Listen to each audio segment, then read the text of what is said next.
Hello and welcome to this lecture all about gain structure. So when we're creating our master channel, we're going to add some plugins. And the first one we need to put on before anything else, before compressor, before limiter, before EQ, before anything like that is gain. Gain is the most important plugin because gain will actually dictate the sound created on the track. If it's too hot, if there's too much gain going in, it will affect some of the other plugins. So this is one thing that a lot of people just overlook, is adding simply gain. And to do that, all we have to do is click on the effects, go down to utility and choose gain. And of course, we're going to choose stereo because when we're mastering, it's always going to be in stereo. And here we can just simply increase the decibels up or down. If anything goes above 0, it will actually clip or distort. So we never want to go above 0 when mastering music. So mastering engineers might want to use plugins that are non-linear, which means the plugins are affected by the amount of volume going into it. So things like a compressor, for example. A compressor will only actually compress the audio if there's enough gain going in there. If it doesn't go up to the threshold or past the threshold, it's not actually going to do anything. It's not going to compress. And the way we can actually get compressors to work effectively is to have enough gain going into it. So let's just get a quick example. We're going to leave this gain plugin here, and below we're going to add a compressor. So let's go down to Dynamics and then Compressor and choose Stereo. Okay, let's just play this track, that part where it's a bit louder. You'll notice now the compressor needle, how much it's actually compressing. So if we increase the gain, you'll see the needle on the compressor doing a lot more work, compressing a lot more decibels. And if we bypass the gain, you'll notice the compressor is doing a lot less work. It's compressing a lot less. This is because this is a non-linear plugin. So other plugins like limiters or any analog model gear are all non-linear. So we do need to be aware of the gain. And that's the most important thing to start with. A lot of people try and throw in loads of different plugins on their mastering chain or on their master project, when really the first one they need to do is gain. It's the most important one, so don't forget to use gain. We can even use it to turn down tracks if the track's too hot, because the plugins later on might actually affect the overall volume of the track. So step 1 is have gain stages. You can use more than one gain plugin. For example, the gain only goes up to 24 decibels and goes down actually 96 decibels. So if you do want to increase even more gain, there's no reason why you can't add another gain plugin. Plugins like limiters have gain on there also. But before you go to a limiter, before you go to any other plugin, make sure you have your gain set up. You will need headroom when mastering. So you will need space in your mix because, like I said, some of these plugins will change the overall sound. They can make it a lot louder and they can change the sound. So make sure gain is set up. So thank you for watching this lecture. Just basically about gain and how important the gain plugin is and gain staging is for mastering. Hello and welcome back. In this lecture, we're going to talk about LUFS, which stands for Loudness Units Full Scale. Loudness Units Full Scale is a unit of measurement designed to measure the relative loudness of one piece of material against another. The relative loudness being the difference in loudness between one piece of material to another. The purpose of LUFS is to create a unit that easily describes how much louder one piece of audio is against another. It's frequency weighted, which means it takes into consideration the disproportionate way that we perceive loudness at different frequencies. There are 3 different types of LUFS units, each measuring over different integration times, one of them being momentary, which is the smallest or the shortest value, the shortest LUFS value, the shortest amount of time that it's measured the loudness. Short term is slightly longer than that. And integrated is designed to give you a number for an entire piece of program material or an entire piece of audio, for example, a song. I'll show you all three of them in action with this piece of music right now. So what I'm going to do is I'm going to bring my playhead to the beginning of the track, and on the stereo out bus, I'm going to open under the metering submenu Logic's built-in loudness meter. So as you can see here, we have LUFS, M for momentary, S for short term, and I for integrated. So what I'm going to do to make sure it starts counting the integrated level, I'm going to click start, and I'm going to start playing the track.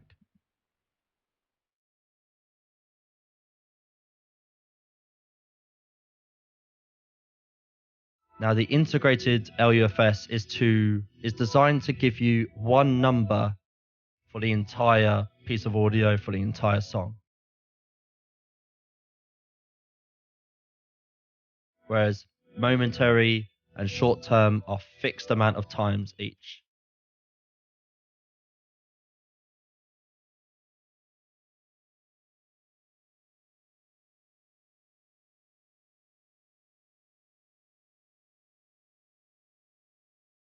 Obviously, as this is an unmastered track, the LUFS levels are going to be relatively low from what you can generally expect to find in mastered pieces of audio.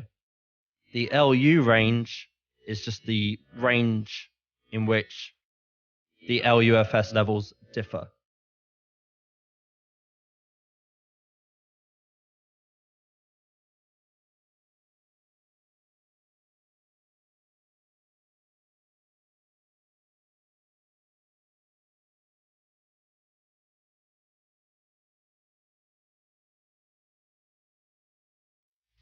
Okay, so let's stop it there, and let's assume that what I played so far is the entire song. The integrated LUFS level of the entire song is minus 28.3 LUFS. So that's designed to represent the entire piece.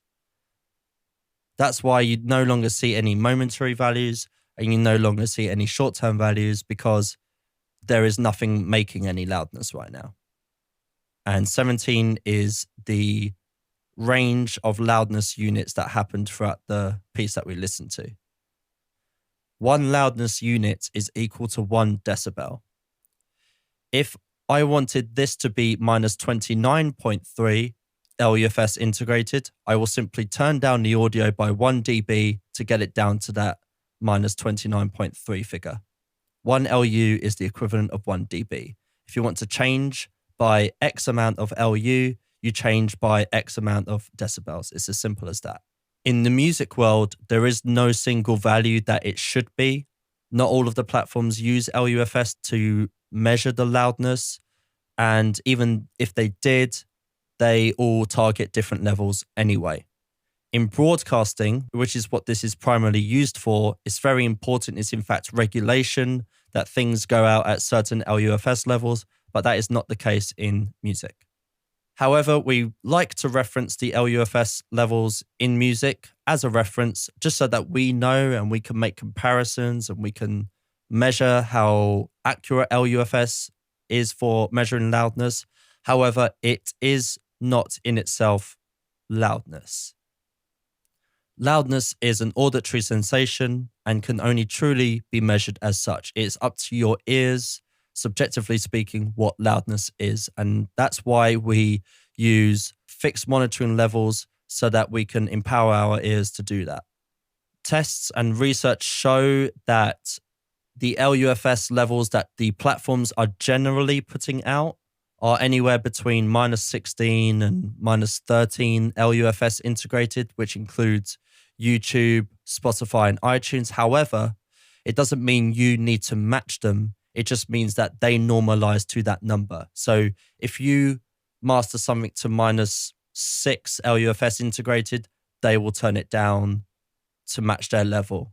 Also, if you master it really, really low, a really, really low LUFS, they may turn it up, but it's good to be aware of these numbers. It's good to be aware of the research so that if you find yourself making a master that's minus 21 LUFS integrated, you might consider bumping it up a few decibels so that they don't have to turn it up. Thank you for watching, and I hope this helps you understand how to reference LUFS meters in the mastering process. So the first thing that you want to do when writing a verse for a song is to listen out for the root notes. So that's a note that features as much as possible, or it's the very first note of your scale. So this song is written in C minor. So C would probably be the root note. So if we listen to all of the chords, already we can hear that the C would feature for all of them. Ooh, you can hear that quite clearly going through it. So if I keep singing, you can hear that the C is constantly there. And this is a great place to start with your melody. I actually start a little bit higher than that with my melody idea. So I've jumped up a minor third, and I start from the minor third, which is E flat. So if we have a little listen to the intro again.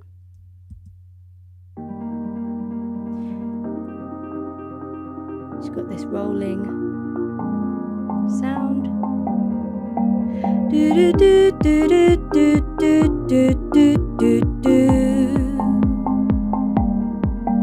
Ba-da-dum, ba-dum, dun dun dun dun dun dun.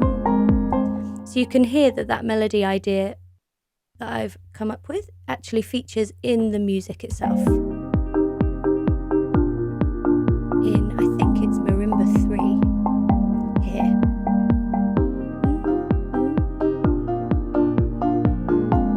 So you've got a very similar rhythm going on there. When you're writing your melody, you want it to sit nicely within the music so that it's almost playing a bit of a call and response game. It'll also make people engage with the music and not just the melody. So you can hear that I've taken the rhythm idea for the melody from the marimba 3.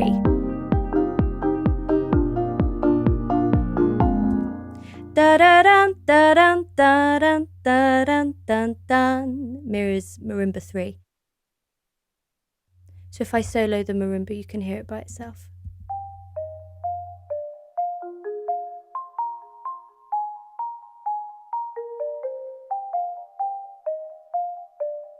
So it's quite a catchy little rhythm there. So I've written some lyric ideas already. I've come up with a theme, and I'm constantly writing lyrics. So whether I'm just walking somewhere, or I'm with friends and an idea comes to my head, or I'm actually at work, which probably isn't the best place. So this is an idea that I came up with a while ago. So I'm just going to use the lyrics and try to rework them when it comes to the melody. So if we've got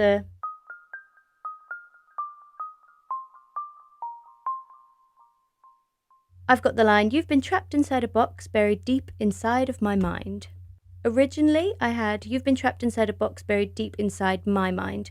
But with this rhythm, I think the "of" really is needed. So I've added that in. So if you've got, "You've been trapped inside a box buried deep inside of my mind." So you can hear I've slightly variated my original improvisation so that it gets all the words in. If I sing that along with the track.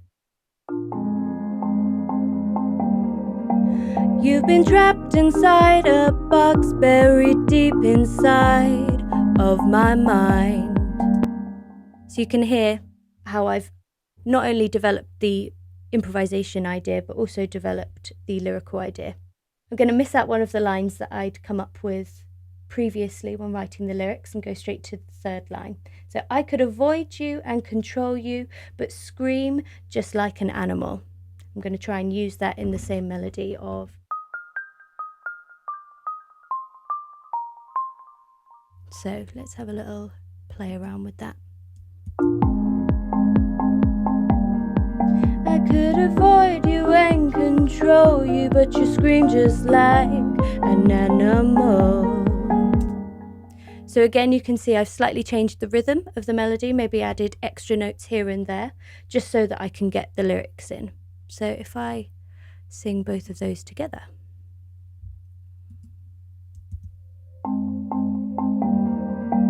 You've been trapped inside a box, buried deep inside of my mind. I could avoid you and control you, but you scream just like an animal.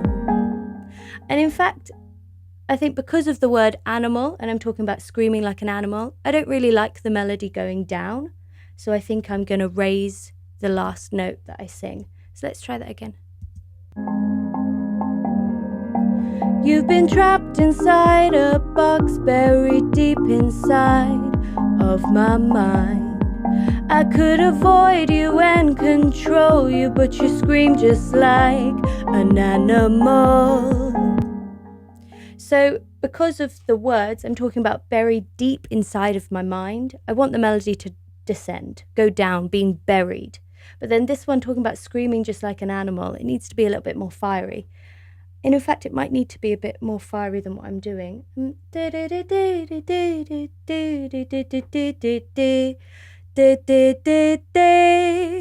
So maybe I'll go higher. Let's go for that second time round, just so I can have a little play around. I could avoid you and control you, but you scream just like an animal. So you've actually ended the verse A section on a bit of an uncomfortable note. You wouldn't be able to leave it there. You have to continue. So now we're going to record in that verse idea. So press R.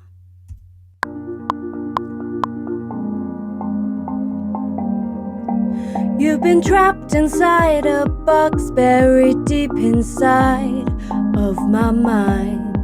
I could avoid you and control you, but you scream just like an animal.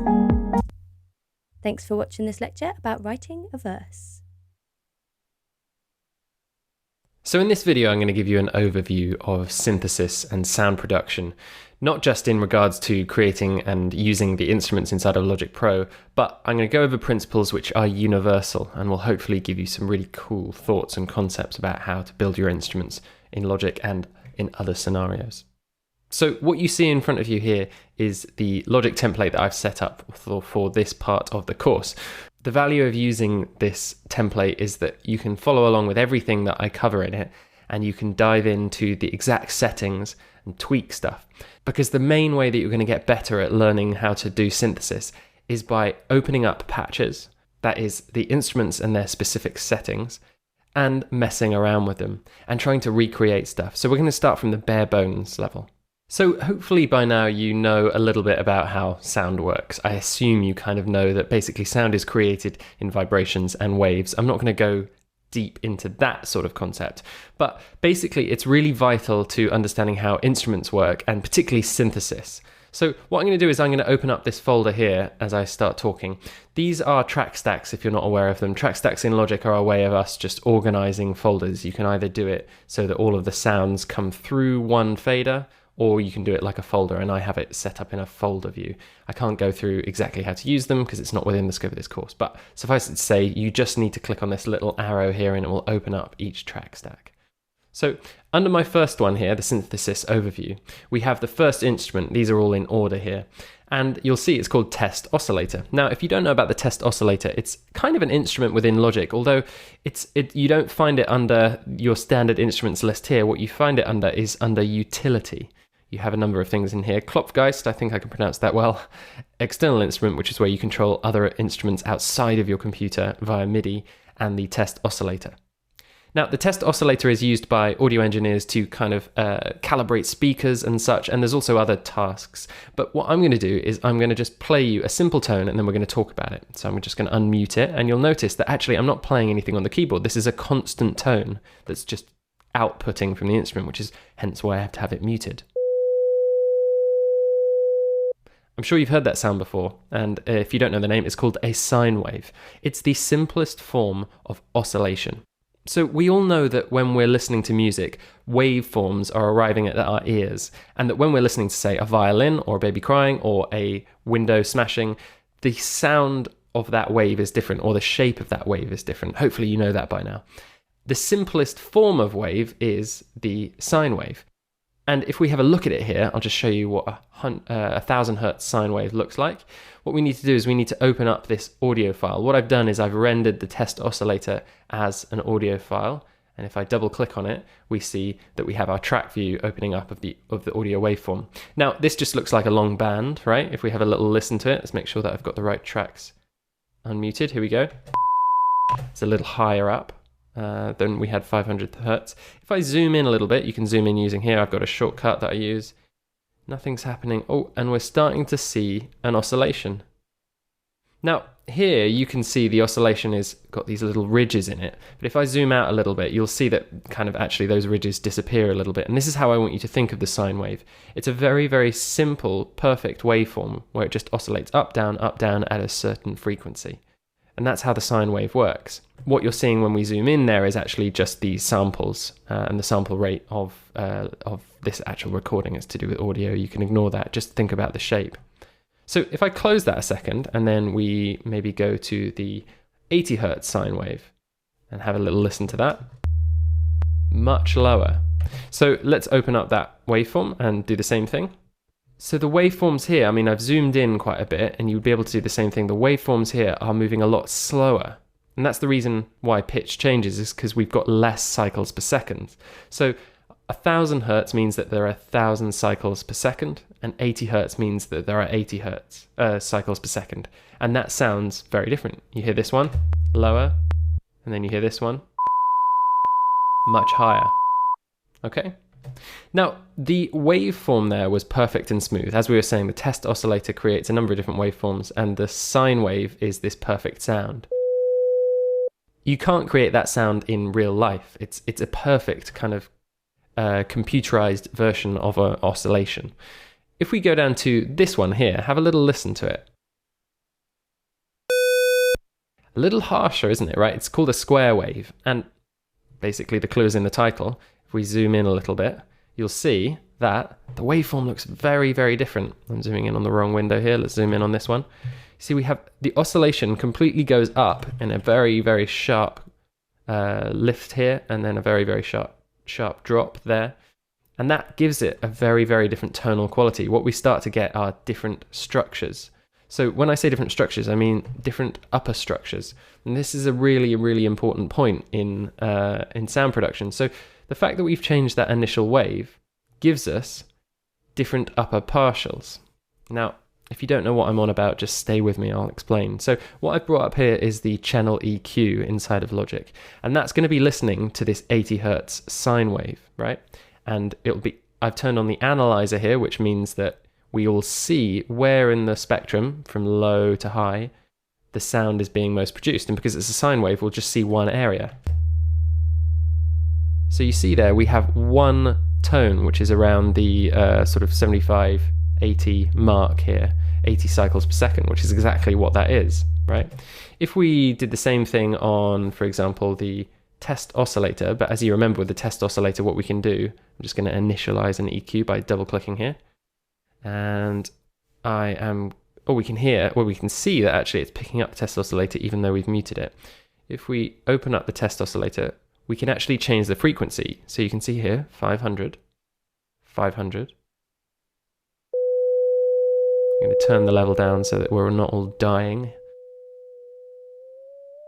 You can see I can move it all the way up the spectrum. That's fun. Okay, so that's how the audio spectrum works. Now, that was a bit of a tangent, but the reason I did that is because if we look at this 500 hertz square wave, right, as opposed to a sine wave, which creates one part of the spectrum, it's going to create a couple. Let's have a little listen. Well, more than a couple. Have a look at that.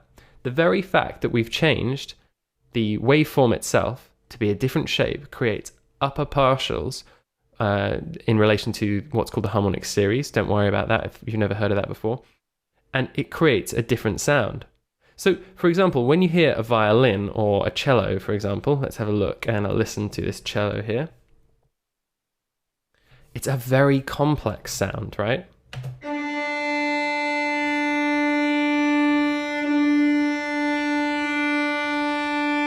And then if we change note,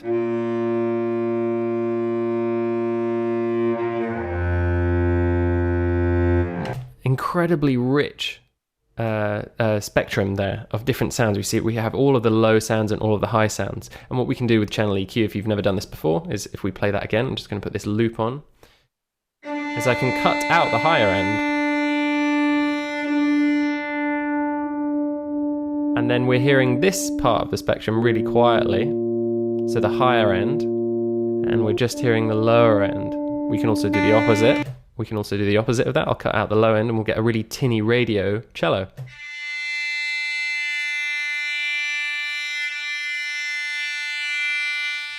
Okay, so these two concepts, the waveform, which we had a look at here, if we zoom in again, the square waveform here, and the spectrum, as seen in the analyzer of Logic's EQ, are two really important concepts to mess around with whenever you're playing with instruments. So what I've done here is I've bounced the sound from the test oscillator and exported it in audio and then put it back into this here. Hopefully you know how to use it. I'm sure you'll be able to find out on YouTube. I did a cello the other day and created the waveforms so that we can have a look at them. This is the way that you'll actually look at the waveform and you'll be able to zoom into it. You can also get a little tool, which I find really, really useful. If we initialize this tool that I've got, it's free online. I'm just going to go into my list here, instrument list or plugin list. So what this is actually going to be listening to is the sound of the test oscillator. If I hit go and then hit play, we can see that the oscilloscope, I can't pronounce it, the Oscillos megascope is actually visualizing this, and you can zoom in and you can see the waveforms of different things live. So that's another option. I'll link to that in the notes of this video, but you can do that. So the principles that we've just learned here can then be used in our understanding of Logic's virtual instruments. Now, in this chapter, we're not going to go into detail of the instruments that you'll see, but I want you to think big picture, 10,000 foot overview principles. So I'm going to open up this one here, which is the retro synth, and I'm going to just show you a couple of things. Now, if you've never looked at this before, it'll probably be like, oh my God, it looks so crazy. It's actually kind of straightforward once you understand the principles behind stuff, and that's the purpose of this course. I want you to look just at the left here. What we have is an oscillator, which is what we've been talking about here. An oscillator inside of a synthesizer is just a very, very simple wave creation system. You see in the oscillator of Logic's retro synth, we have two of them, right? And you see these little icons along the left here. These are the types of waves. So do you remember the 500 hertz square wave that we had inside of the test oscillator? Do you remember that we can change the actual type of sound that's coming out of this from things like sine wave, if we unmute that, to square wave, and then also strange things like needle pulse and pink noise and white noise. Just going to turn that off. So this is basically exactly the same thing. I'm going to turn off all of the other things in here, and we want that off, and we want to click on the instrument. And let's make sure, what we've got here is we've got a slider which is going between the two oscillators. I'm just going to use one of these oscillators. And what we've got is fairly close to a simple square wave. God, that's loud. Okay, but we can change that. Here we're changing the waveform very slightly. You can see we're moving more towards that kind of shape. Listen to what the sound does. Or if we go to this one, which is a sawtooth wave. Or if we go to this one, which I don't actually know the name of, it just looks a bit more complex. Oh, it's noise, that's it. So it's just white noise, that. So that is basically the creation of that instrument there. So let's have a listen to those with the channel EQ up and see what happens. So you can see that sawtooth wave has a sort of endless upper harmonics, which are going almost into infinity there, it feels like. That's what gives it its sound. And then if we change it to a square wave, that has a different sound. But I want you to realize that the sound or the pitch that you're hearing is this fundamental tone here. The stuff above it gives it a very, very different quality. Now, you know what we did earlier when we did this? We pulled the EQ's shelf in, and that took off the high end. I'm just going to get rid of that. And I'm going to go over to here and I'm going to turn on this. This is what another thing that happens quite often inside of Logic synthesizers is called a filter, and it's doing very much the same thing as what we were doing there. So you see this here, this is a shelf and it's pulling off the high end. I'm just going to pull it all the way up to the top so that we don't hear it. And then I'm going to pull it back in.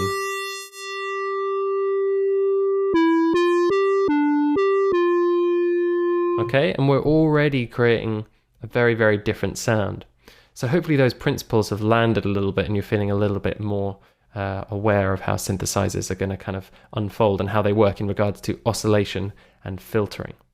Let's just briefly review it by looking at another instrument and how we can create upper partials. So let's go on to the retro synth here, which is the second one, where it's called upper harmonics. And what I'm going to do is going to bring in the EQ again, and we'll just explore how we can bring in those upper partials to change the sound. So here in this patch that you'll have exactly these settings here. We've got a very, very simple tone here. But what we can do is we can add in this setting, harmonics, right? You see here, this is to do with FM synthesis. We'll get into this later on, but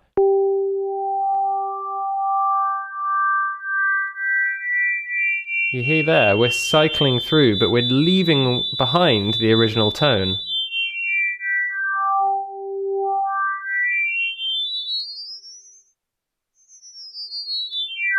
So you can have a play with that just to understand how harmonics work. And I would also Google the harmonics series in music and get some explanations about that.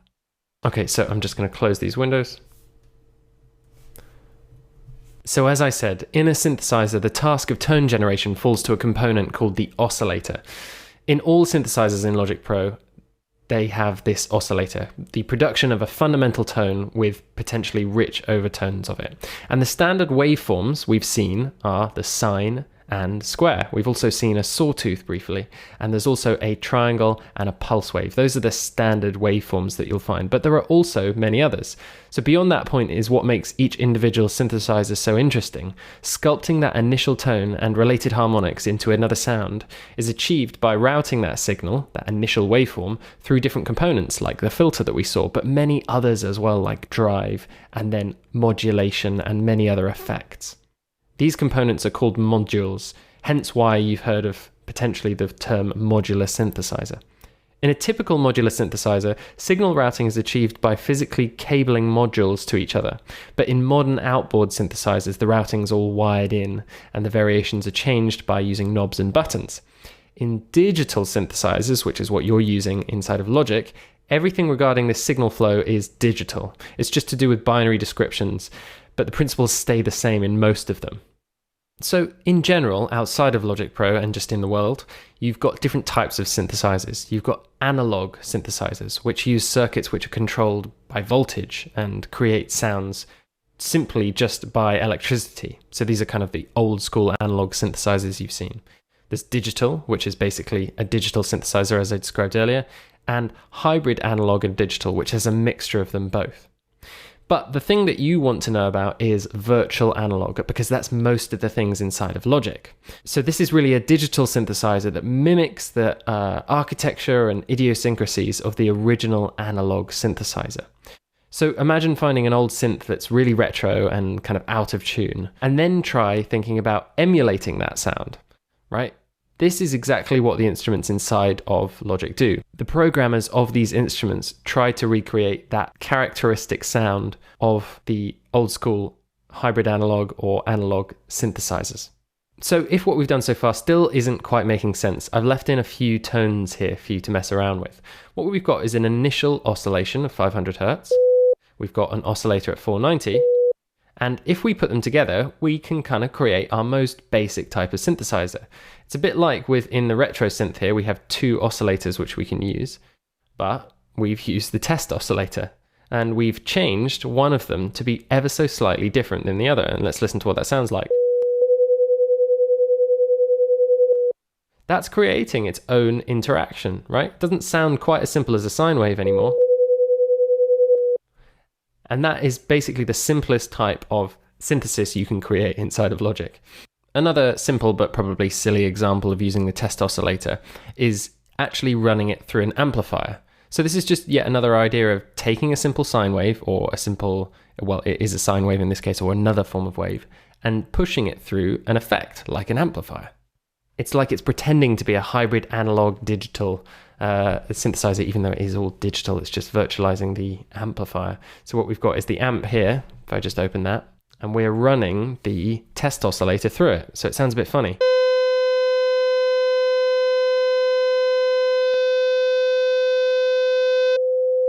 Right, and if we turn it off, we just get back to that test oscillator. So this is just another simple example of some of the things we're going to get up to. It's really rubbish examples, musically speaking, but it's the principles are universal to how we start messing around with synthesizers. Cool, so I hope this video has been useful so far. In the next video, we're going to go over filters, and then in the subsequent videos, all of the other essential fundamental principles that you're going to need to know going forward and understanding the logic instruments. The problem with logic instruments is when you open them up, they look hideously complex. But if you know what you're looking for and what generally these instruments have, you're going to understand it a lot quicker and be able to use it to create the sounds that you want. So I've brought two of our previous instruments up, the ESM and the ESP, to illustrate a point about modulation, which is the subject of this video. If you remember, in the ESM, we started out with very, very simple modulation capabilities. The ability to do things like envelopes on our filters and also our volume here. And then we increased the complexity ever so slightly, and we got a bit more modulation by being able to use wah and vibrato inside of the ESP. Now, in Alchemy, what we have is the ability to modulate virtually any parameter in the instrument with many different types of modulation sources. As I said in one of the previous videos, this is our modulation panel, sort of the middle horizontal panel in the middle here. What we have is our assignments here, we'll talk about that in a minute, and then our sources here. We have a number of different sources. We have an LFO, or multiple LFOs. We have an envelope here, we'll come to why that's got an H in it in a minute, an MSEG, a sequencer, and a mod map. So lots and lots of different ones. We're going to talk about the LFO and the AHDSR in this video. So let me try and explain a little bit about what an assignment is. If we take something very simple, like our pan here, and we click on it, you notice that this assignments panel changes. If I move over to volume, it changes back, right? What we have here is a kind of setting. It's showing us the settings of whatever parameter or target that we're clicking on. And you notice I mentioned in an earlier video that whenever we see orange, that means that a modulation routing is in effect there. So if we click on volume and find out what's going on, we see that there is a modulation going on in our assignments panel here. We won't talk about that just yet. I'm going to go back over to pan, and I'm going to click here to turn one of these on. Currently, I haven't actually assigned anything, but what is now happening is the instrument is listening because we've set up a target to be pan here, right? We can see that our target is master pan. Now, here is our drop-down menu, which gives us our source, our modulation source. So this is whatever will be affecting our pan. And I'm going to go over to LFO on our settings here and choose LFO. Now, you notice that says LFO1. We can add multiple LFOs. We'll see that in a minute. So now we have our settings for the LFO. I'm going to keep this exactly as it is so that it's just the kind of default stock sine wave setting. And I'm going to play, and you'll hear that the panning is moving from left to right if you've got headphones on. Oops, okay, I'm on the wrong instrument. Let's go back to Alchemy here. You can hear that it's moving left and right. If I turn that off, nothing happening. And I can increase the depth of that. So if we want a very subtle pan,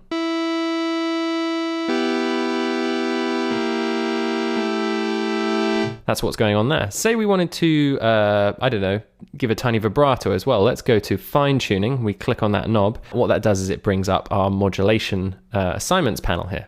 We'll do the same thing. We'll choose LFO1 for the moment, and that turns it on automatically. And we'll make sure that our depth is kind of reasonably low so that we get a kind of subtle vibrato here. Now, if we want to increase the depth, watch what happens. If I push this up, watch the orange extent here, the extent of the orange part of the modulation. This is a very useful representation of which we hadn't seen in other instruments of how extreme our depth is. You see that now that white dot which moves left and right, if I move the rate right down so it's quite long, we can see that it has more space to move in. And we can reduce the space that that white modulation can be moving around in. Okay, I'm going to put that back up to quarter notes. So what we've done there is we've routed the LFO1, which we've set up here, so that it's affecting both the pan and the fine tuning. Now, say we want to keep the pan as it is. I'm just going to turn this off a second. So say we like that frequency or that rate of the pan. It's kind of nice quarter note sort of thing. We're liking that. And that we actually want a faster vibrato for some reason. What we can do is instead of routing it to LFO1, we can create a new LFO like this, new LFO. Now that number there changed. Let me just show you that again. So we were on LFO1 here. Let's move it to LFO2. We created one. And that changes. So we're now controlling LFO2. This looks exactly the same, but we're actually controlling a second LFO. So if I change this to a square wave, our modulation is going to be, the modulation of the pitch here is going to be controlled by a square wave. You can hear that if I increase the depth. There. So we've got two LFOs. We've got one LFO, which is a sine wave, and it's affecting our pan. And then we've got a square LFO, and that's let's make it a different rate as well. Let's make it a bit faster. Bit of a silly sound, but you can see the logic of it. Now I'm going to initialize the patch again. I'm going to clear it here. Actually, I'm going to initialize it as my own default. So I've just got my normal sine wave there. Now, what you notice is I've still got some modulation going on, even though I've gone back to my, what I think is the most simple version of Alchemy, an initialized patch. You still have a tiny bit of modulation going on. And this is because we have to have an envelope to be able to control the volume. You notice here what we have is the AHDSR. That's basically, if you think of that as just for the moment, ADSR, we'll talk about what H means. If you think of that as just the normal envelope, we have to have that on to be able to control the volume. If we turn it off and I play a key, listen to what happens. I'm not holding the key anymore, and the sound is just still going. I can't stop that note. I can add more notes or just stack other notes on top of each other, but they don't stop until I turn it back on again. And that's basically because we have to have some kind of modulation. It's quite logical here to be able to control when the note ends. If we don't have it on, it's just going to keep going. That's the logic of the way that it works. So you never really want to get rid of the AHDSR modulation on as a source on volume, but you can stack things on it and around it, but keep it going there, keep it going the whole time. You notice we don't have a depth on it because because of this envelope setting. So that's the basics of how these routings work. What I'm going to do now is I'm going to dive into the settings of the LFO and then the AHDSR. So to illustrate the LFO modulation inside of this instrument, I'm going to do our trusty thing and modulate pitch so that it becomes incredibly obvious. Again, it's not necessarily always the most musical setting, but it gives you a very clear idea about how things work. So to set up our modulation routing or our assignment, what I do is I make sure that I've clicked on the parameter that I want to modulate. Here it's on our fine tuning, and our modulation assignments window is set to that. We can see master tune fine is our target. And then we turn on LFO1, and that's what we're working on at the moment. You can have quite a lot of LFOs at this instrument, but for the moment we're just going to stick with one. So our depth automatically is all the way up to the top. You can turn it all the way down so that you effectively turn off the modulation here. Let me just reset that to 0. You can also turn it into the negative, which basically turns it backwards. So if I play a note, you'll hear that that's now active. And if we want less of an obvious or of a subtle thing, we basically change the range here. Now, what we could do is, say we want a small range, but we don't want it to start here, we want it to be up here. You notice now that we're going to be modulating around this part. Or if we wanted to modulate around here, so we're modulating here, but only wherever my settings are. This would be quite useful, say, if we were modulating the resonance or the cutoff point of a filter, but we only wanted it to modulate around a certain area of the frequency. So let's actually look at that now. What I'm going to do is I'm going to turn this off here, and I'm going to go over to my cutoff and make sure that my settings are right here. Yeah, that's all good, that's working. So because I've selected this wheel now, we've now got our target selected in the modulation assignments window, filter 1 cutoff. And we know that this is working because of our filter settings earlier. We're currently listening to filter 1. Make sure that it's not on filter 2 like that, because you'd just be listening to filter 2. So we're on the right settings here. Let's try and do that, but let's try and modulate just in a small range rather than doing a huge filter sweep like this. Let's try and modulate with an LFO just in a small range. And I'll show you how you do that. So you get just a little sound there. Maybe even we can pull in a bit of wah. Let's try and do that with a modulation.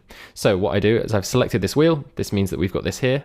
We select LFO 1 and we've got the rate set up. So you see now, however, we've got a huge modulation range. So you'll see that the white dot, when it illustrates how far it's modulating, will be going around the whole of this orange part of the circle.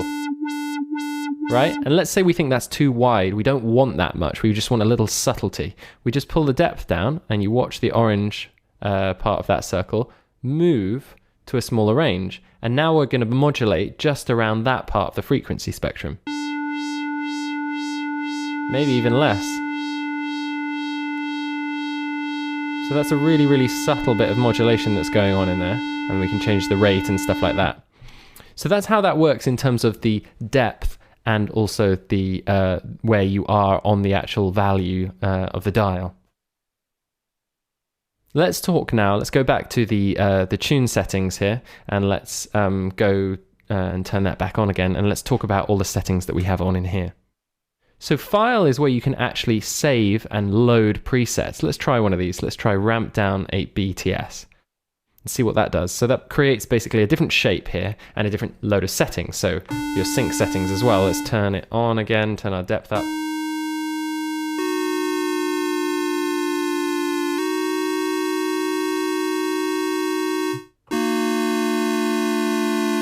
Okay, and then we can change another one. Let's try ramp up. That's obviously going to do the same. It's going to go up. And we can change our rate. And let's try another one.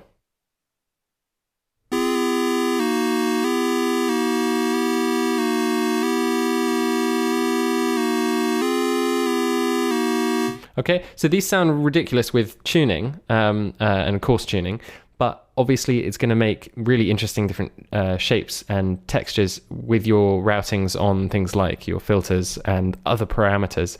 So these are the presets that you have in here, and you can actually save your own. So if we were to say that we want these settings here,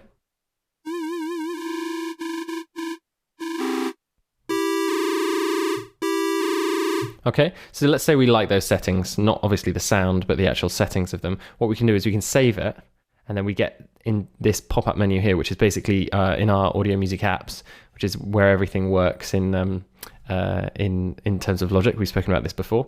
So this is our LFO settings within Alchemy, and we could call this, and then we've got that. So let's recall the default patch. And then let's say, oh yeah, I know that I want to use that one that I've used quite a lot. And then you have it right there, fast LFO with delay. And you can assign it to tuning. And you have it back, obviously with your settings. You need to change your waveform to make it sound exactly the same as what we had a second ago. But that's how you save your LFO settings. Now, as you saw just then, what we have is a number of different waveforms for our low frequency oscillators. We have a kind of basic stuff that you've seen in instruments before, but you have some really, really interesting sounds. So what I'm going to do is I'm going to change the sound here to be a square wave. And I'm going to clear this. So we're back to our normal settings. And I'm going to show you some of the other stuff. So listen to this one. Or this one. So there's a load of different ones in here, and these can create some really, really good effects, obviously, when we're not on tuning. Again, guys, this all sounds a bit weird, I know.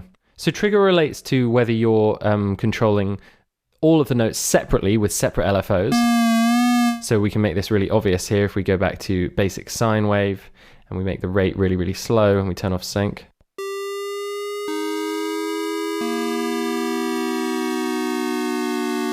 They're moving at different times, whereas if we put trigger off, It means that they'll all move at the same time regardless of when you press the notes.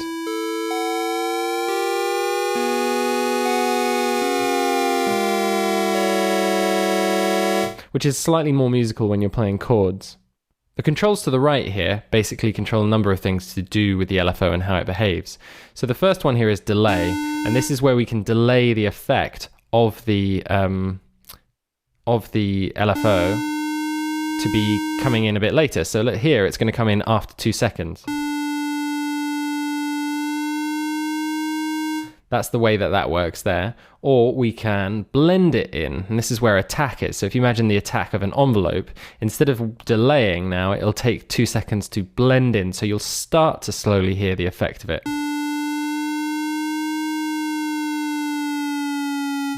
Let's try that one more time. Let's take it even longer here so that it's a bit more obvious.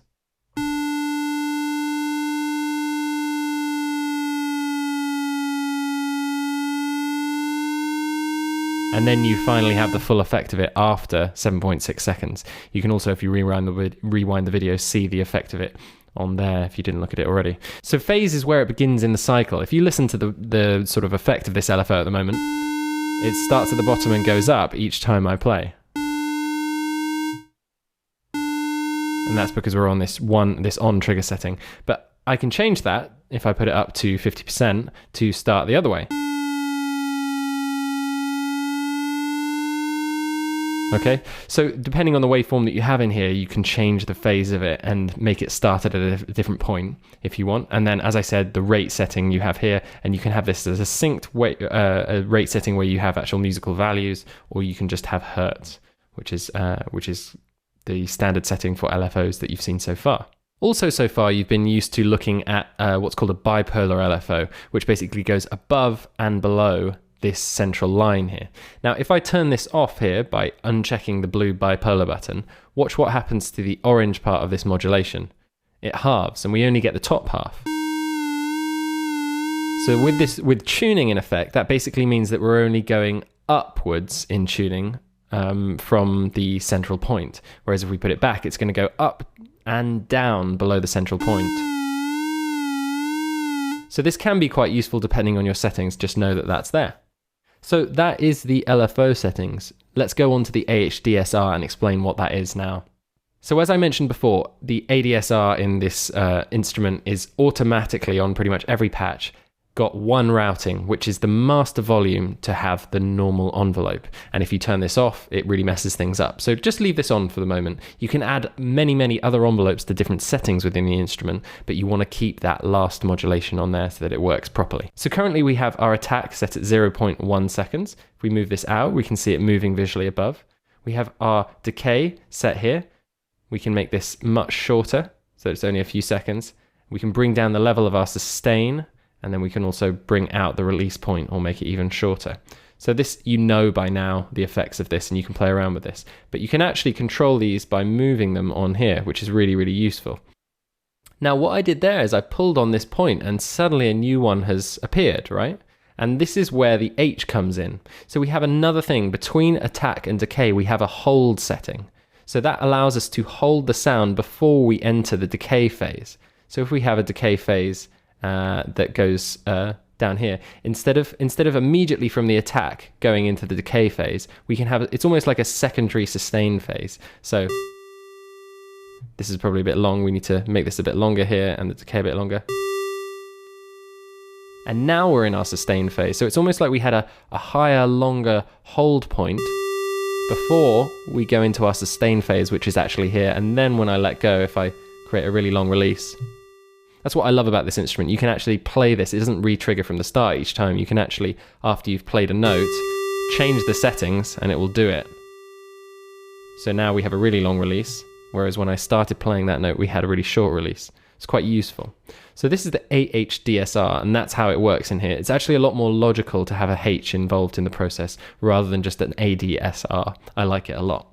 And as with the LFO, what you can do is you can add presets, right? So reverse long or pluck. Let's add pluck. This is really, I love this. This is so useful to have these presets in here.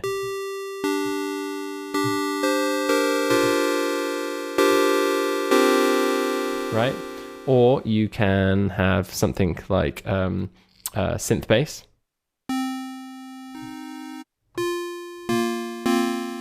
Okay, so this doesn't sound like a synth bass, obviously, but it's the envelope of what the instrument deems a synth bass envelope. So we have the same idea of triggers, right?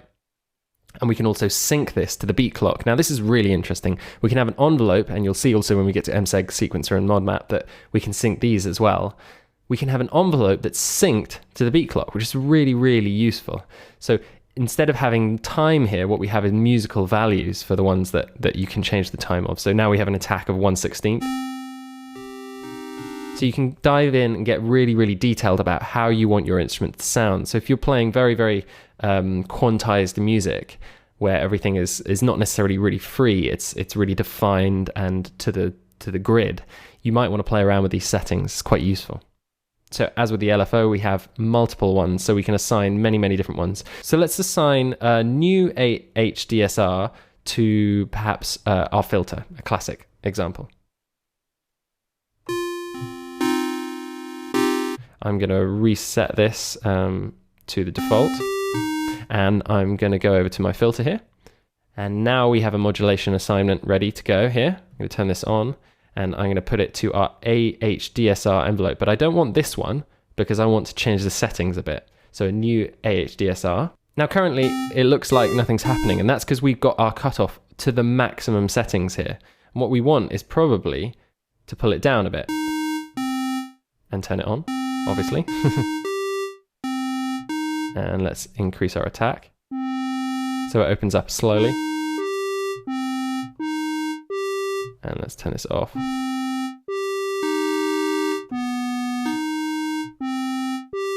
Okay, so we've got two AHDSRs going at the moment. We've got the global one, which is the global volume, which means that we're hearing the sound straight away. If we go back to our modulation for the AHDSR, which is on the global volume, we're hearing the sound straight away, but the filter is being modulated by the second AHDSR to come in a bit later. If we make this even longer here, so it's like 5 seconds, we hear sound straight away, but then over the course of this envelope, we're opening up the cutoff of the low pass filter over here. So that's the way that the AHDSR works, and you can add many of these. The actual limit to how many of these modulations you can put into the assignments window is 11, I believe. Let me just show you now. So I've made this patch, it's not a musical patch, but you can see here that what we've got is 11 LFOs on one thing here. So we've got all of them, that's the limit here, so we can cycle through 11 of them, which is more than enough, and I think I'm pretty sure it's the same for the envelopes and then also the MSEG and sequences as well. So a huge amount of variation in our modulation settings that we can do. Now, the other thing that's really cool, because when you start using this for the first time, and especially if you're trying to understand complex patches that you haven't created, what's really, really useful is you can show the target. So let me show you what I mean. So let's say we assign the tuning, I'm just going to do this arbitrarily, also to the second envelope. And let's also assign the pan to the second envelope. And let's also, I'm just doing this completely randomly here, and then the volume of oscillator D to it as well. So we've got a number of things now being modulated by AHDSR2. And if I now click on Show Target, that'll show us all the different things that are being modulated by AHDSR, right? And if we have LFOs active as well, let's have one of these affecting our drive. Again, guys, really random unmusical examples here. Now, when we click Show Target, we can see all of the different targets that we've got in our modulation settings here. So it's saying that the AHDSR1 is modulating the master volume, and then we've got all of these settings for AHDSR2 on volume D, pan C, tune course B, filter 1 cutoff, and same for the LFO. So that's a really useful setting if you open up something and you're like, what the hell is going on here? There's so much modulation, I don't understand it. Just click on Show Target and you'll understand it there. Okay, cool. So that's an overview of the modulation section and also the LFO and AHDSR parts. In the next video, we're going to go over the MSEG, sequencer, and mod map and how those work. So the MSEG is really an envelope. That's the best way to think about it, but it's one way you can create multiple points. If you've watched the ES2 tutorial series, you'll know that we created with the vector envelope, envelopes which had lots and lots of different points on them and could also loop. MSEG is basically the same thing, and it stands for multi-segment envelope generator. So what I'm going to do is I'm going to leave the current envelope, as I said, on volume. You need that all the time, but I'm also going to route volume to a new MSEG. So here we are, here's the MSEG. So I'm going to pull this down here, and then I'm going to pull it up a bit. So we've got our normal volume envelope, and you can see that what I'm doing is I'm clicking on these parts of the line to create new points. We don't have, like in the AHDSR, these kind of dials down at the bottom, because you can theoretically have as many points as you want. You see here I'm just clicking wherever. And actually what I can do is I can keep clicking out here and extend it even further. So this is a massive envelope, and you can just keep going. I have just kept going before. I'm not actually sure where it ends. I can't really be bothered to try and find it out. But let's see what happens here. Now we're sustaining here because this is our sustain point and also our loop point, which is quite useful. So if you ever need to zoom out again, you pull these bars down at the bottom. And I'm going to pull this across so that our sustain point, when these two lines are together, that means it's a sustain point. And then when I let go, we're in our release point. So we can actually make a very complex release point here. And then I'll let go. Actually, because we haven't got much sustain on the main envelope, what we need to do is pull that out, or sorry, much release. I'm going to make that really long release on the main envelope, and then we'll hear this MSEG release.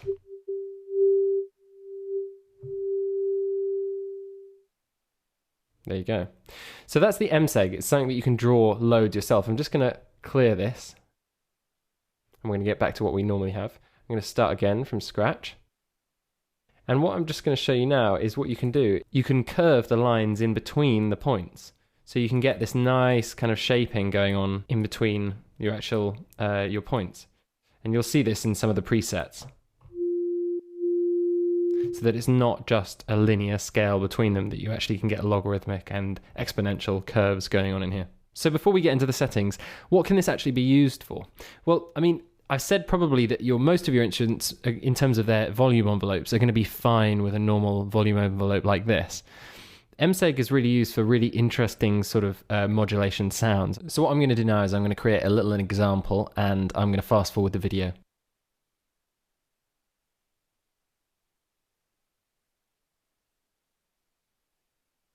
Okay, cool. So what I've got here is I've got some crazy MSEG envelope that I've created, and I've routed it to the cutoff, modulate the cutoff frequency. Really, really simple idea, but just the very fact that this is quite a complex shape, it makes it kind of just a lot more interesting.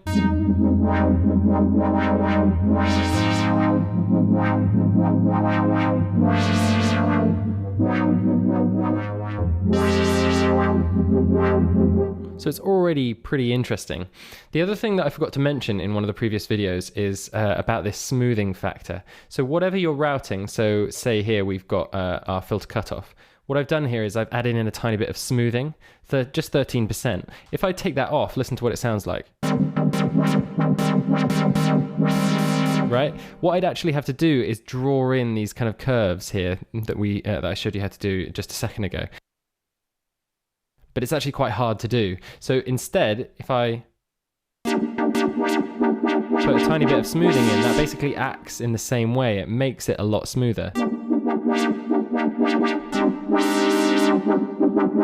Which is really, really cool.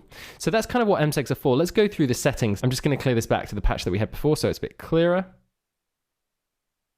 So going from the top, we have our selection. So if we have multiple MSEGs, we can switch between them here. This is our file menu where we can explore the presets that we have in here. Let's load up one of these 8 steps up.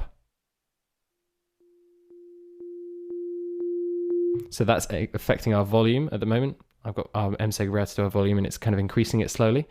Trigger, you hopefully remember from before. Basically that means that if we have it off, it's going to be a monophonic envelope.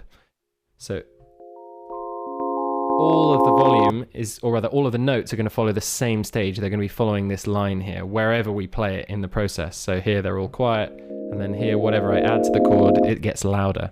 If I put it on, it's essentially a polyphonic envelope, so that each note that I press will successively get its own version of this MSEG. So that one's rising, and then I add another note, and that'll rise as well. You could watch this on the channel EQ actually, and you'll see this visually represented.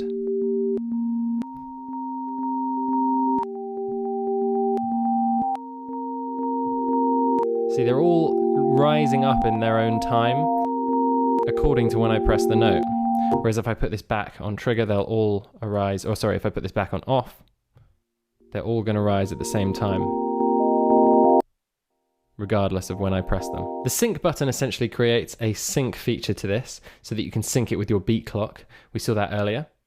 Snap Y is the ability to snap on the vertical axis. So you see here, I can move this point anywhere I want, from 0% up to 100%.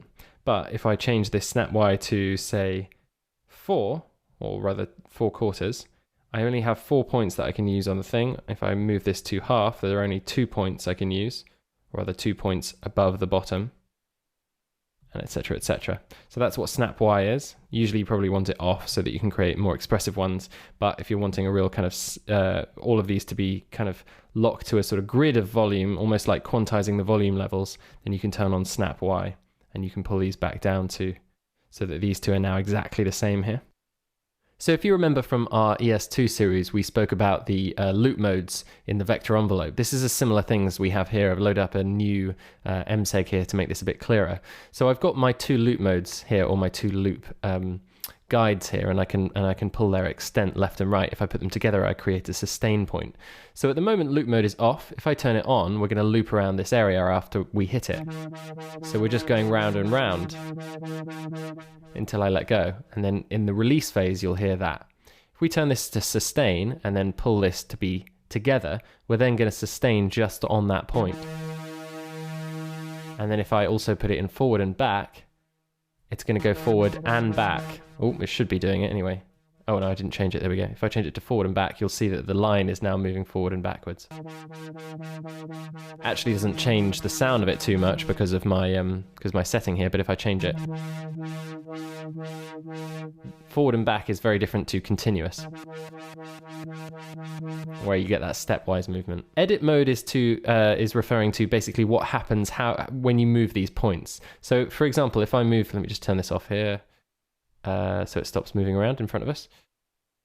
This basically, if I move this point up and down, left and right, yeah, we've got this snapping to the grid, but it's not affecting any of the other points, right? They're independent of each other. Whereas if I change this to slide and I start moving these points, the other points are going to move accordingly, right? So these are sliding along to the right. So the ones to the left aren't affected. It's always to the right, the ones afterwards. If I hit stretch, instead of that, what's going to happen if I move this point here is these are going to stretch to the left and squeeze to the right. That's how I created that glitchy kind of cutoff modulation we did a second ago, is using stretch and just moving stuff around so that you get that kind of crushed sound or crushed kind of modulation towards the end of the pattern. So that's MSEG. In the next video, we're going to go over the sequencer and the mod map. In this video, we're going to explore the 7 different circuit types that are available to us when mixing vocals in Logic Pro 10. So right now we're using Platinum Digital, meaning this is simply just a digital compressor. It's not modeling the circuit of an analog compressor in any way, so it's very clean, very transparent, and suffices for just generally taming the dynamics of a vocal. For me, I use it 90% of the time, but when I want a bit of flavor, I resort to the different circuit types that are available to us, including Studio VCA, Studio FET, etc. What we're going to do in this video is use an extreme setting to listen to the different characteristics of the different circuit types that are available to us so that you can get an idea of what flavors you have available to you when you're trying to shape the tonal and the dynamic characteristics of your vocal. So I'm just going to create a really extreme setting. So I'm going to turn up the ratio, have the threshold quite low, and I'm going to turn down the attack and release. So let's have a listen.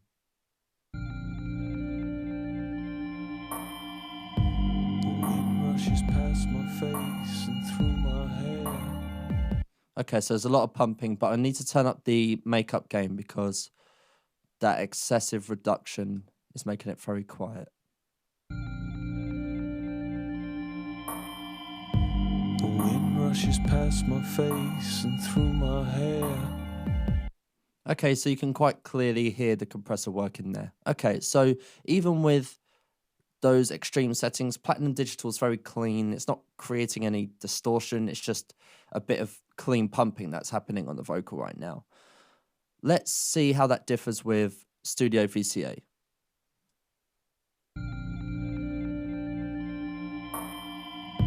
The wind rushes past my face and through my hair.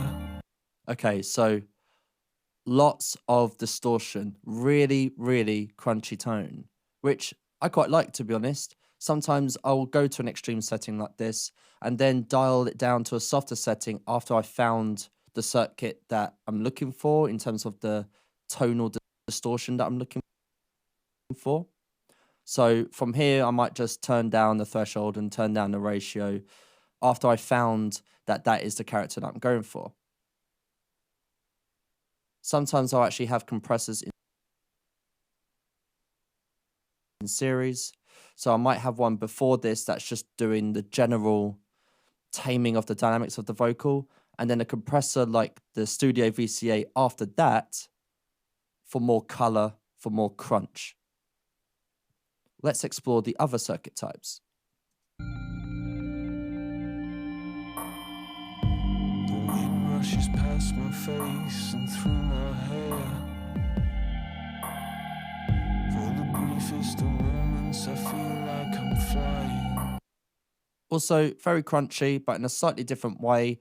Very, very fast, very quick response as well to the incoming signal. Let's have a listen to some more. The wind rushes past my face and through my hair. For the briefest of moments, I feel like I'm flying. So classic VCA is actually providing a very well-rounded tone, but not too distorted, not too crunchy, still quite clean. It really tightens up the vocals, actually. Even with an aggressive setting like this, it's not too pumpy in any way. So let's dial that down and see if we can get to a place that actually sounds really cool.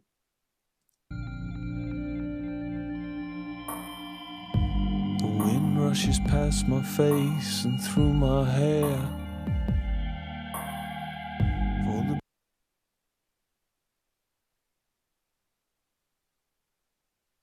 briefest of moments, I feel like I'm flying. I see the tops of trees, the start of leaves, the curvature of the earth.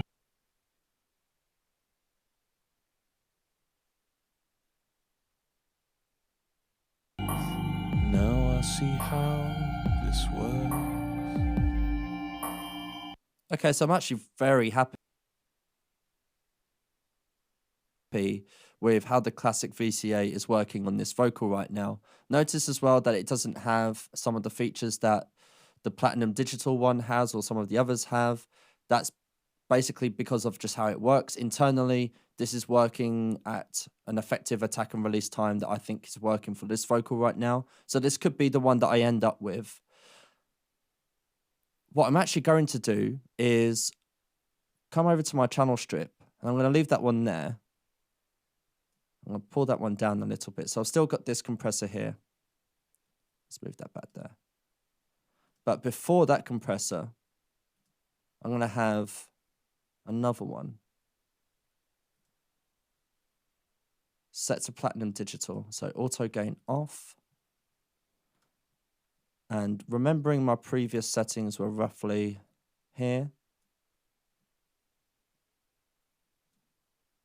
And I'm going to use this one to cleanly manage the dynamics of the vocal going into the VCA compressor that I just created. So let's close that for a minute. The wind rushes past my face and through my hair. briefest of moments I feel like I'm flying.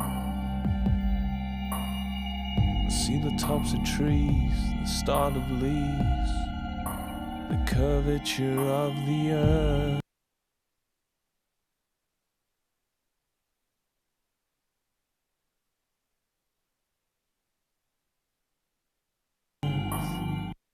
Okay, so that one's kind of taking care of the top of the peak. And then this one is taking care more of the body of the sound, the general characteristic of it.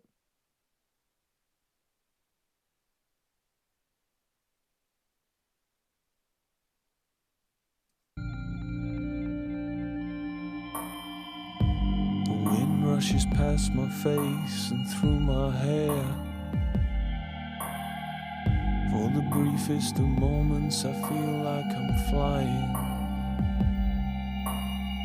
I see the tops of trees, the start of leaves, the curvature of the earth. Now I see how this works. Okay, so I'm loving what I'm hearing right now. I love the way that the compressors are working together. The Platinum compressor is just cleanly taking care of some of the dynamics. And then this compressor, the classic VCA, is doing some more dynamic compression, but also adding to the character that I'm starting to really like, that I'm starting to really go for with this mix. I'm going to leave that one there and load another one.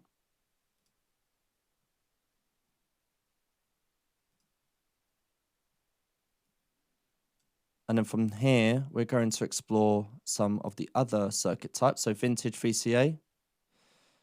I'm going to turn off the auto gain, turn off the auto release. I'm going to bring these down as usual.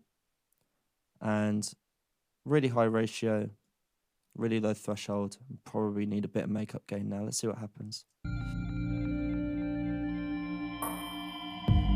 wind rushes past my face and through my hair. For the briefest of moments I feel like I'm flying. I see the tops of trees, the start of leaves, the curvature of the earth. Now I see how this works. You're the feather, I'm the hammer. We're bodies with binding energy. There's nothing quite like you and me.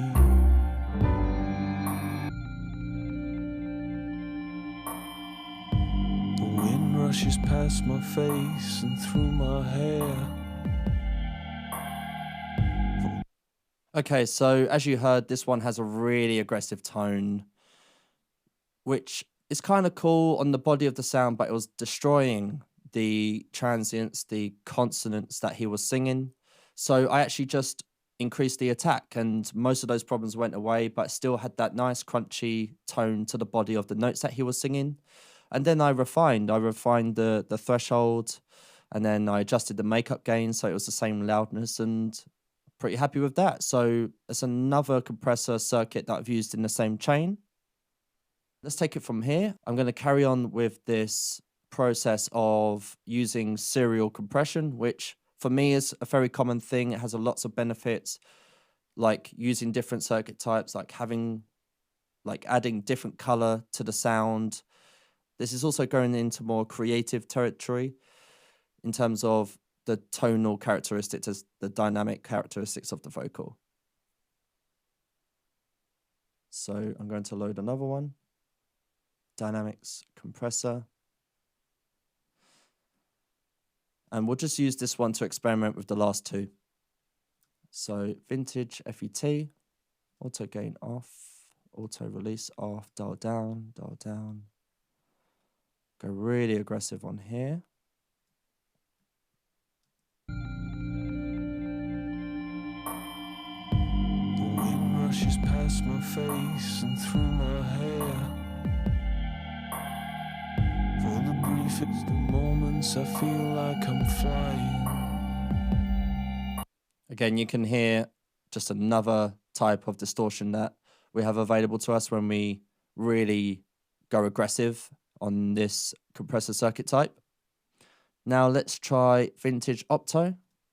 It's also important to note not just the way that it distorts the sound and the color that it adds to the sound, but the way that the compressor behaves, the way that it reacts in terms of attack and release times and stuff like that, because all of these different circuit types, they just have their own characteristics, and it's good for you and your ears and your development to just kind of experiment with them, go really aggressive on the settings, and just get to know the flavor that's available to you across these different circuit types. The wind rushes past my face and through my hair. Okay, so this one is definitely something we haven't heard before.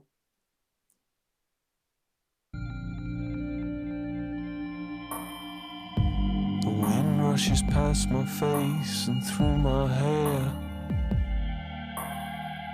For the briefest of moments I feel like I'm flying.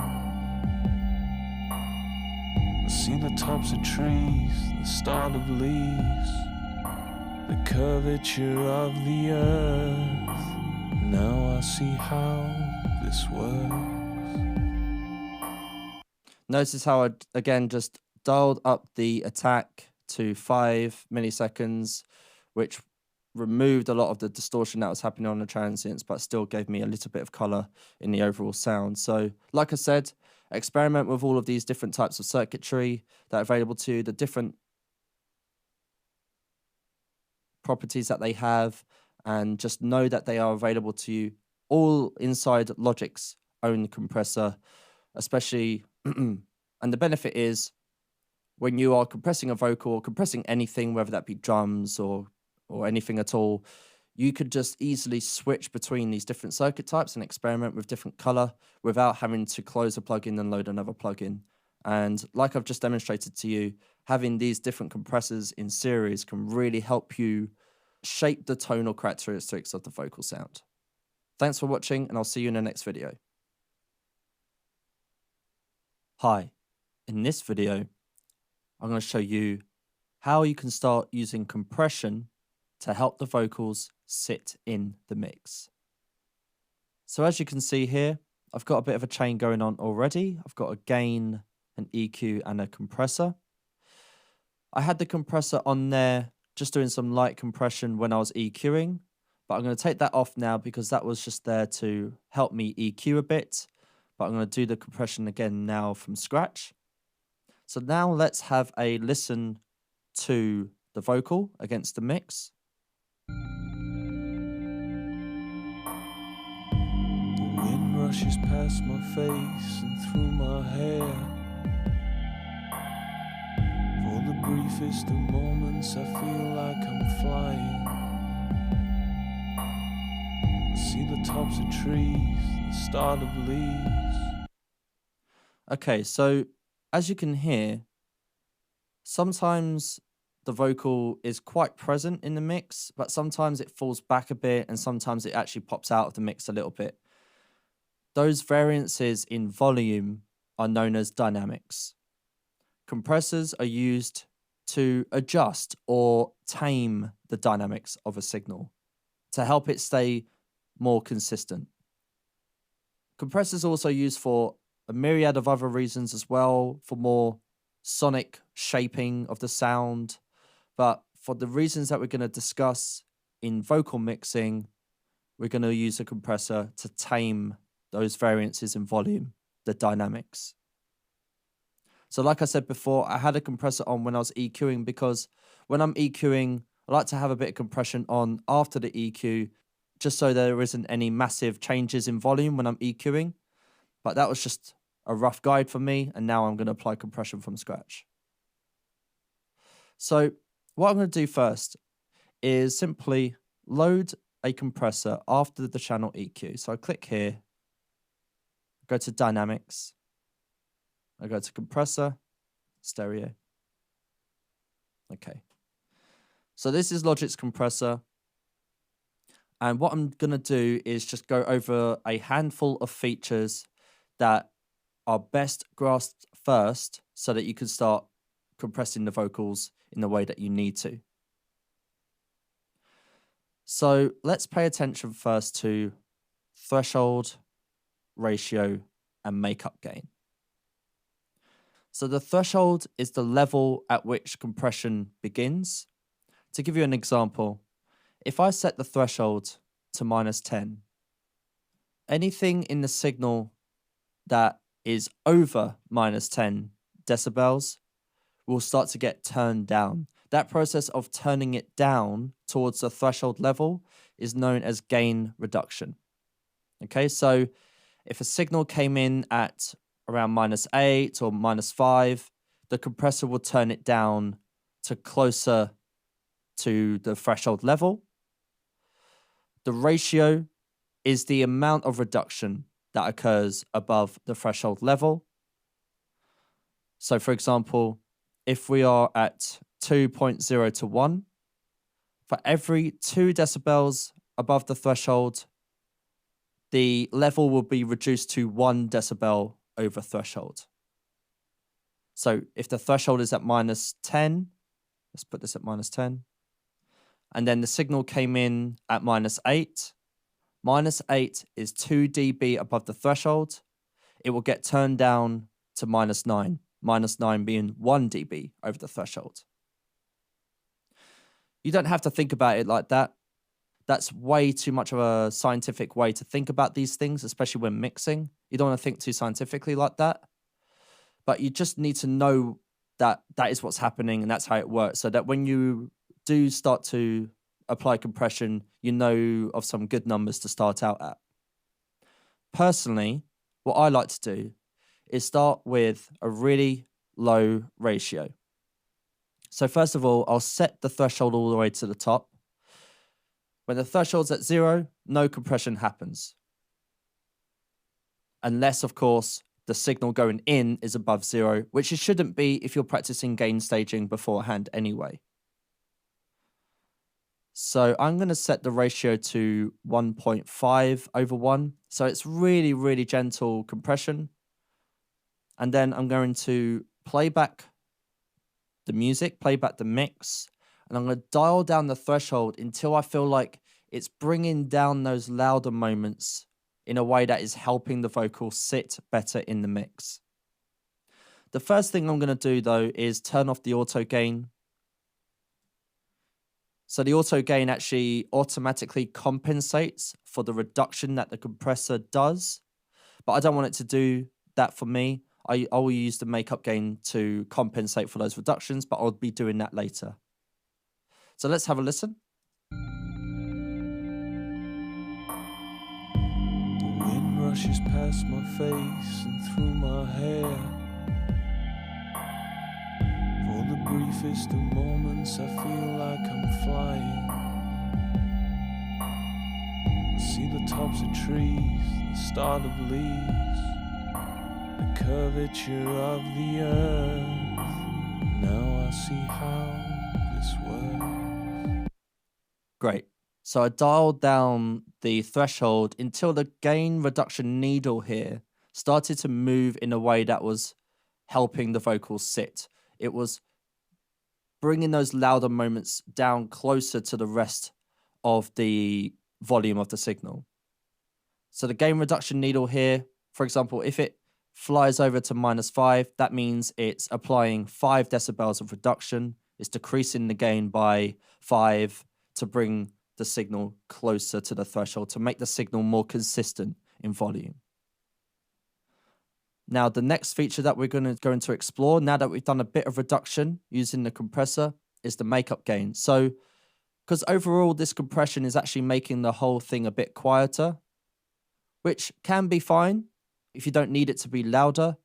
But for me to make a fair comparison between how it sounds compressed and how it sounds uncompressed, ideally they would be the same loudness, so that my ears can be objective about how the compressor is affecting the sound itself. So let's play it through again. I'm going to toggle the bypass of the compressor. I'm going to use the makeup gain to make sure that uncompressed and compressed are about the same loudness. The wind rushes past my face and through my hair. For the briefest of moments I feel like I'm flying. I see the tops of trees, the start of leaves. Okay, so this 1 decibel of makeup gain is fine. This is very gentle compression that we're doing anyway, so we only really needed that 1 decibel of makeup gain. But when it's much heavier compression, you are going to likely need to compensate with more makeup gain. And you just do that by ear, by toggling the bypass and using the makeup gain to make them match. So that's how we use threshold, ratio, and makeup gain in order to compress the vocals in a way that help it sit better in the mix. Thanks for watching. I'll see you in the next video.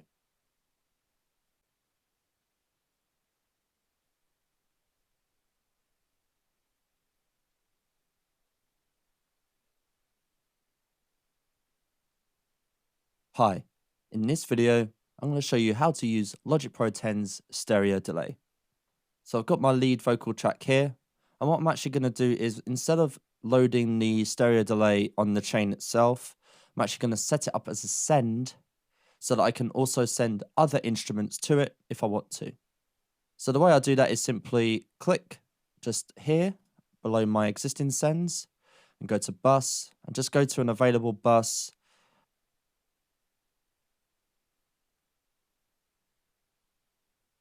And you see here it's set up an auxiliary channel strip just to the right of the channel strip there.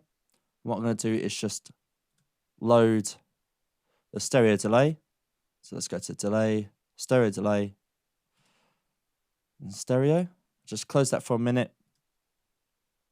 And then I'm just going to send some of this signal to that stereo delay. The benefit of doing this is not only do I have a whole channel strip for this delay, I also have a fader so I can adjust it in the mix, and also I can send other instruments to that same bus delay. So let's move forward with exploring the stereo delay now. Just going to call this delay bus. I just did st-delay for stereo delay, so I know what that bus is when I look at the mixer. And I've sent some to it, and let's have a listen. The wind rushes past my face and through my hair. For the briefest of moments I feel like I'm flying. Okay, so there's quite a bit of stuff going on there. I can hear some repetitions on the left and some repetitions on the right. What I'm going to do is toggle the mute on the bus, just so that you can hear the difference. The wind rushes past my face and through my hair. For the briefest of moments I feel like I'm flying. Okay, so it really does add some depth to the sound, just as it is. But now we're going to go into the delay itself and explore the settings and refining the settings for what we're working on. What I'm actually going to do is solo this bus. When you solo the bus that the delay is on, you're only hearing the full wet signal, if you like.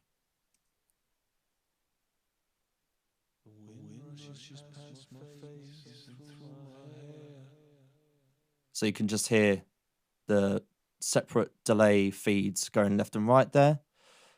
Let's have a look at how that works. So I just open the stereo delay. And here we are. Lots of features here, lots to explore. Now, the first thing to note is that it's a stereo delay. So even if you load this on a mono track, it effectively becomes a stereo track. The mono signal will go into the plugin. One version of it will be sent to the left delay, and another version of it will be sent to the right delay, allowing you to take a mono track like a vocal and add some stereo depth to it, which is pretty cool. In this video, we're going to explore some of the simplest features of the delay. So let's start with the delay time. So the delay time is just the interval in which the repetitions happen. So let's, for example, switch the left delay to a 16th dotted. Let's see what that sounds like. The wind rushes So if you're using headphones or a stereo set of monitors, you should be able to make a distinction between what's going on left and what's going on right. And also I can assign the frequencies at which the filter are effective on the left channel. So let's say I do a really, really high narrow filter on this one. So starting at 5 kilohertz and going up to 20 kilohertz. Let's see what that sounds like. The wind rushes past my face and through my hair. For the briefest of moments, I feel like I'm flying. Okay, so you can hear that it's a really airy delay on the left channel there. The good thing about that is that if there's like a lot of energy already in that part of the frequency spectrum in the mix, then you can just focus the delay in a more empty area of the frequency spectrum, which can really, really help the mix. You can still have that depth, you can still have that sort of sense of width, but you could just focus it on a particular area in the frequency spectrum. And you could do that left and right independently. You might already have a lot of sort of mid-range energy on the left channel, but not so much on the right channel. And you can assign those filters independently, left and right. The wind rushes past my face and through my hair. As well, a stereo delay with this many features has many creative applications beyond just mixing, but it's really useful for adding depth to a vocal in a mix as well. We have a feedback. So this basically determines how intense the feedback loop is. So when the signal gets duplicated and then delayed and then fed back into the dry signal to create repetitions, this is the intensity of that feedback loop. And we can set that independently for left and right as well. The wind rushes past my face and through my hair. So you can hear there that the left delay just rings out quite a lot longer than the right delay does.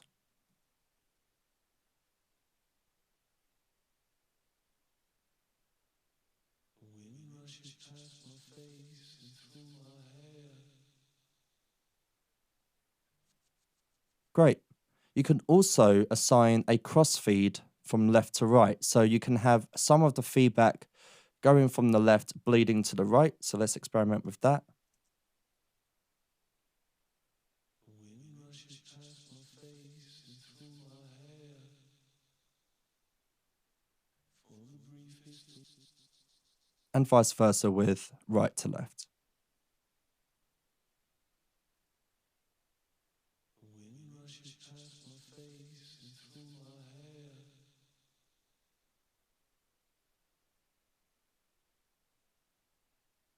The wind rushes past my face and through my hair. Okay, I'm just going to adjust the filter on the right channel now. The wind rushes past my face and through my hair. For the briefest of moments, I feel like I'm flying. Okay, and I'm just going to adjust the rate of the left delay.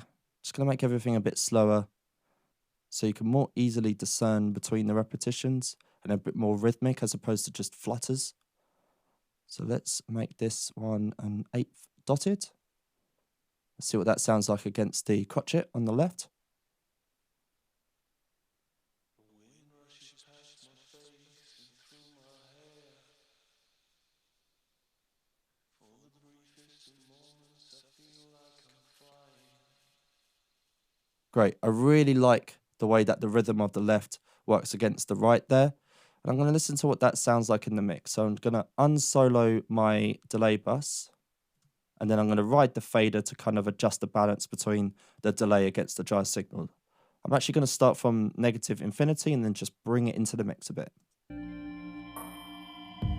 wind rushes past my face and through my hair.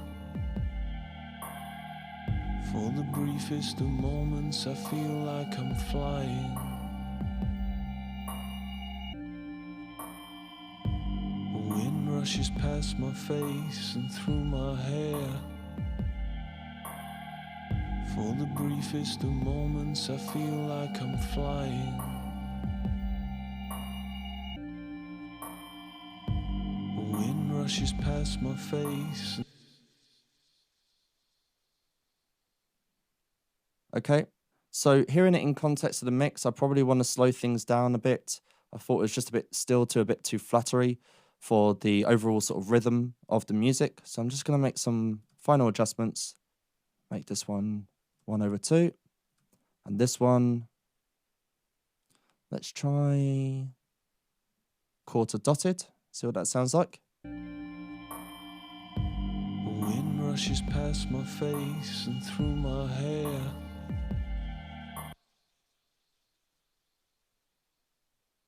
Okay, I think I find that quarter dotted a bit distracting. So I'm going to adjust this now to something a lot slower. Let's go with this. The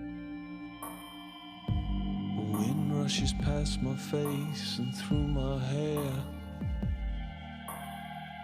For the briefest of moments I feel like I'm flying. The wind rushes past my face and through my hair. I'm going to dial down the feedback actually because that's ringing out a bit too much for me. I'm going to refine this even more. So let's just do crotchets on that channel. The wind rushes past my face and through my hair. For the briefest of moments I feel like I'm flying. The wind rushes past my face and through my hair. For the briefest of moments I feel like I'm flying. The wind rushes past my face and through my hair. For the briefest of moments I feel like I'm flying. Cool, getting there. I just want to make some final adjustments on the filters here because I really like the way that it's just creating like a bed of sound in the far sides of the stereo image here. So it's really giving the mix a sense of depth. Just need to refine the filter so it's not too muddy in the frequencies below it. The wind rushes past my face and through my hair. Okay, nearly there. Just solo this now.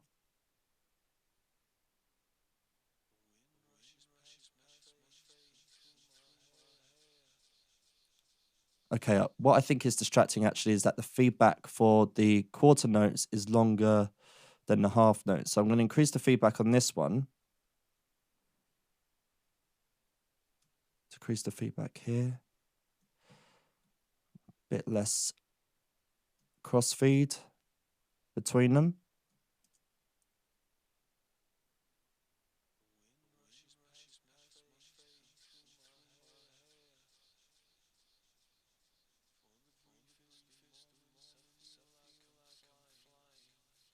Okay, a little less feedback on the left.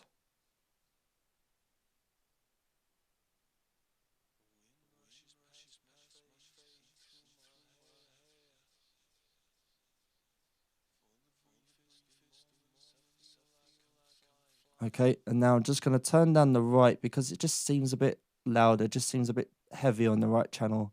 So I'm just going to dial down the mix there.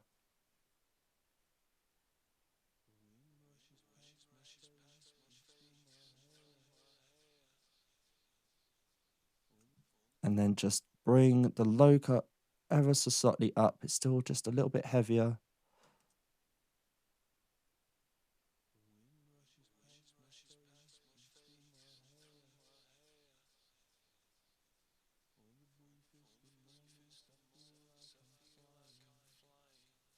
Bit more feedback on the right.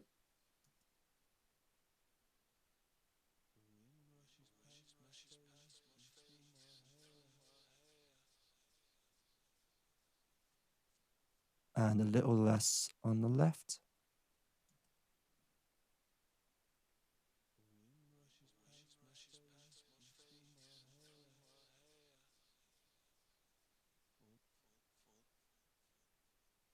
There we go. So there's nice airiness going left and right, creating a sort of wider image, and there's plenty of space in the middle for the main vocal. So I'm just going to unsolo this now and see what that feels like and ride the fader. Wind rushes past my face and through my hair. For the briefest of moments I feel like I'm flying. Awesome. Much closer to what I want to get to. And those are some of the basic features of the stereo delay. Thanks for watching, and I'll see you in the next video. Alright, so it's time to create the mixdown of this track.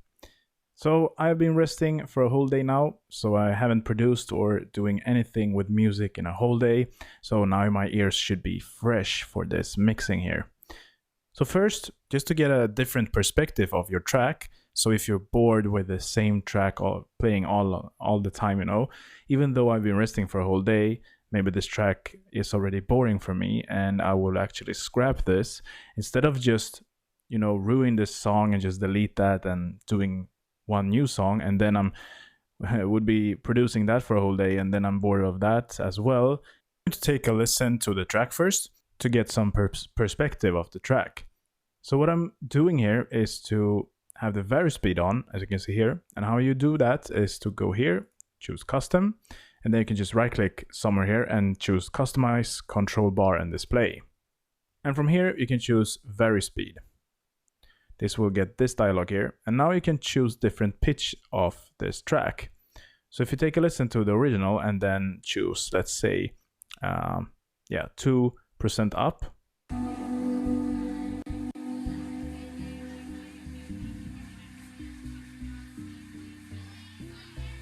You call me, all friendly, telling me how much you miss me. So this track is actually being pitched overall, like in just some semitones, and it sounds good, and it gets me, it gets the track to sound a bit different, but still sounds like it was before. So what I'm going to do now is to play this track in full. So I'm going to select it like that. And what I'm going to do now is to take the mixer and then just take a look at the levels. So when I'm playing the track, I'm going to actually take the levels and lower them or make them higher depending on what I hear. So if I hear instruments that sounds way too loud, then I'm going to lower that. And then if I hear some instruments that I think maybe disappears in the mix, then I'm going to take up the levels. So I'm only going to take care of the levels now. So let's take a listen.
Yeah, there wasn't too much of leveling in this track, I think. It sounds pretty good already, and this is because when I produce, I always set my levels correct. So if you're producing music and watch the whole course from start, you will see that I'm doing the levels already when I'm producing. So if I take an instrument, for instance, or let's say I imported strings, I always lower the volume and then take it a bit higher when I listen to the strings. And this is the same concept when I'm doing an arrangement very quickly when I'm producing the music. Then I add music and also mix that level immediately when I add this instrument. So if I have a, let's say, 4-bar loop with just a kick drum, let's say some drums, and let's say a bass or a main synth, then what I do is to take those 4 elements and just create a very, very basic arrangement with only those sounds.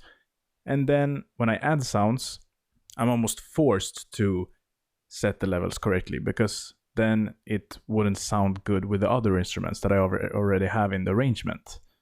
So that is why it's very important to arrange the track quickly. As soon as you have some kind of idea, just arrange that and then add instruments upon that arrangement. And one more thing that is very good when you're doing this, or doing in this way, is that you will create the track very fast. So you will actually finish the track faster than if you would have like a 4-bar loop and then loop that and then try to, you don't know where to go after that. And yeah, so that is why I always use the quick arrangement, and then it's all falling in place, All right, so now what I'm going to do is to EQ the different tracks. I'm also going to group the different tracks. So I'm going to group the tracks depending on what kind of element they are. So